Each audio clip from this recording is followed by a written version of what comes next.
Hello students, आज हम chapter number 15 का नेक्स्ट पार्ट करेंगे।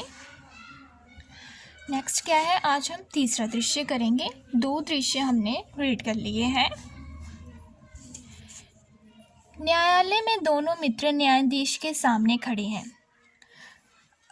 अब दोनों मित्र अदालत तक पहुंच जाते हैं।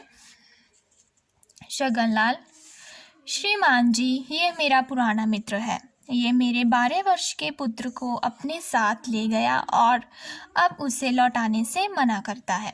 अब शगनलाल कहता है कि श्रीमान जी, ये मेरा मित्र है मगनलाल, और ये मेरे 12 साल के पुत्र को अपने साथ ले गया है और मुझे अब वापस कर नहीं रहा है।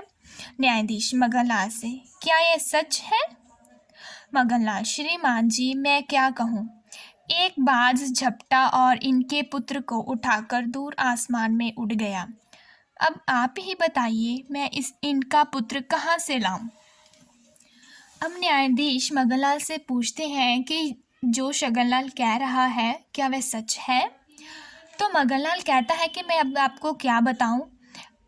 एक बाज आया, इनके बेटे के ऊपर झपटा और उसे आसमान में लेकर उड़ गया। अब बताओ, मैं इसका पुत्र इसे कहाँ से लाकर वापस दूं? न्यायाधीश: कैसी मूर्खता की बात कर रहे हो? एक 12 वर्ष के बालक को बाज कैसे उड़ा ले जा सकता है? मगनलाल: क्यों नहीं श्रीमान, यदि चूहे लोहे का भारी खंभा खा सकते हैं तो बाज लड़के को उठाकर क्यों नहीं ले जा सकता? न्यायाधीश आश्चर्य से देखता है। अब न्यायाधीश कहते हैं कि ये तुम कैसी मूर्खों जैसी बात कर रहे हो। क्या एक 12 वर्ष के बालक को एक बाज कैसे उठाकर लेकर जा सकता है? तभी मगनलाल बोलता है कि महाराज, क्यों नहीं लेकर जा सकता श्रीमान। यदि एक लोहे के खंभे को एक चूहा खा सकता है तो बाज इसके लड़के को क्यों नहीं उठाकर ले जा सकता? न्यायाधीश: क्या कह रहे हो, पूरी बात खुलकर बताओ। अब न्यायाधीश को कुछ भी समझ नहीं आ रहा था, इसलिए वह कहते हैं कि पूरी बात बताओ।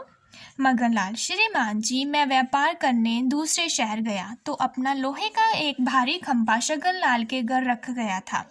3 वर्ष के बाद वापस आने पर जब मैंने अपना खंभा मांगा तो इन्होंने बताया कि पूरा खंभा चूहे खा गए। भला जब चूहे ऐसा कर सकते हैं तो बाज बच्चे को क्यों नहीं उठा कर ले जा सकता? अब मगनलाल न्यायाधीश को अपनी पूरी बात बताता है कि कैसे मैं व्यापार करने दूसरे शहर गया और मैंने अपना एक लोहे का खंभा इसे रखने के लिए दिया था, और जब मैंने इससे वापस आकर मांगा तो ये कहता है कि वे पूरे का पूरा खंभा चूहे खा गए हैं। अगर मेरा लोहे का इतना भारी खंभा चूहे खा सकते हैं तो क्या भला इसके बेटे को एक बाज उठाकर नहीं ले जा सकता? न्यायाधीश शगनलाल से: तुरंत मगनलाल का खंभा वापस करो, तुम्हें अपना पुत्र मिल जाएगा। अब न्यायाधीश को पूरी बात समझ आ गई थी। वह शगनलाल से कहते हैं कि तुम अब उसका खंभा उसे वापस कर दो, तुम्हें तुम्हारा पुत्र मिल जाएगा। शगनलाल लज्जित होकर: मुझे क्षमा करें श्रीमान। अब शगनलाल बहुत शर्मिंदा होता है और क्षमा मांगता है। न्यायाधीश: जाओ, जाकर खंभा लाओ। और मगनलाल आप भी इनके पुत्र को ले आए। दोनों कुछ ही देर में लौट आते हैं। अब दोनों, वह उसका खंभा ले आता है और वह उसका पुत्र ले आता है। न्यायाधीश शगनलाल से: खंभा दे दो और अपना पुत्र ले लो।